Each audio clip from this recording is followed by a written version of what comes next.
Magandang umaga. Andito kami nag-rent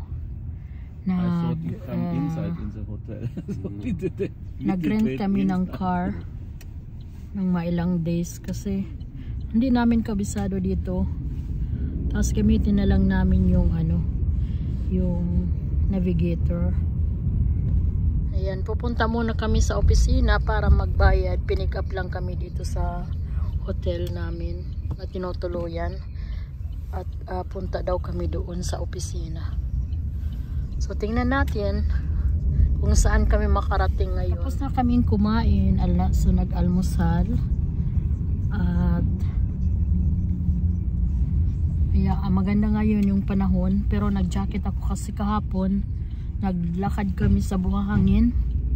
Iangkatin lang dito ng lalamunan ko para kung magkakaroon ng ewan, makati yung aking lalamunan ba, parang tatrangkasuhin ako, pero wala naman akong fever.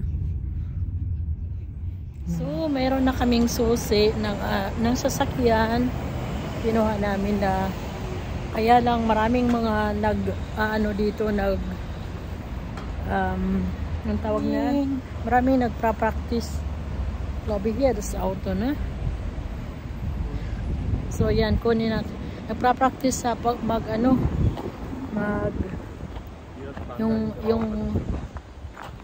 yung bike ba, ng aming car. Ayan ang upahan namin. May kratsa. Tingnan natin, mamaya magbayad tayo ng, kailangan i-check natin yung car. Mamaya papagbayaran tayo ng wala sa oras. Maraming sila mga paupahan, sa kanila lahat yan. Yan ang Lagon private parking.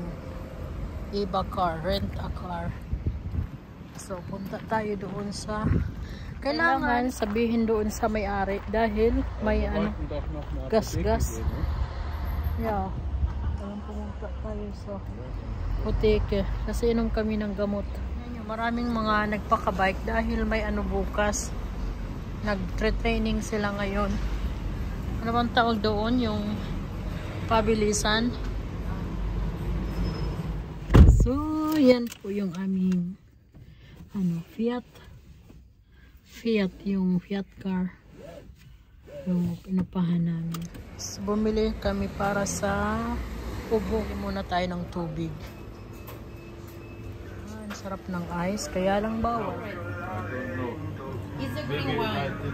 Yeah, again. So guys, punta na tayo. Yan yung sasakyan namin. So, tingnan natin kung saan tayo makakarating ngayon.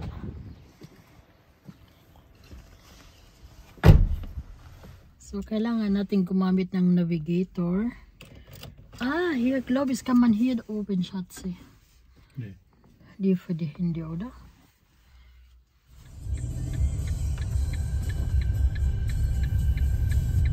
Links abbiegen und danach links abbiegen. Diyan yung hotel na inanoan namin. BQ Can Picafort. Diyan kami natutulog. Magasolina tayo. Tayo muna. Diyan Dito ay self-service. Kailangan ikaw magtangke. Tapos doon sa loob, doon ka magbabayad. Yan, may tumulong sa asawa ko. May magtangke. Kala ko ikaw dito. Kasi hindi mo maintindihan. Hindi mo maintindihan yung dito, mga nakasulat. Buti may tumulong. Die zweite Ausfahrt nehmen. Yan, nakapagtangke na kami. Nakapagasolina ba? Nakita ko sa inyo yung dinadaanan namin. Dito mag-iingat. Folgen Sie dem Straßenverlauf.